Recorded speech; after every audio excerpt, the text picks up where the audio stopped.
for detention and the basis for detention. So, what is the law and what is the crime that I committed? Show to me now the legal basis for my being here. As apparently I was brought here not of my own volition. It's somebody else's. Kung hindi ibang tao, ikaw siguro, because this is your structure.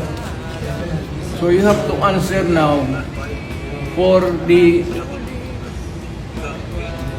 deprivation of liberty. People general naman kayo. Alam mo ba na hindi man lang siya na-serve kung anong kaso kung sila-charge sa kanya ngayon? Hindi niya alam. No? Kahit na PI man lang. Alam mo, ang charge sa kanya nasa dyaryo lang. And then, hindi pa kayo na ano na ganito ginagawa natin. Sumusunod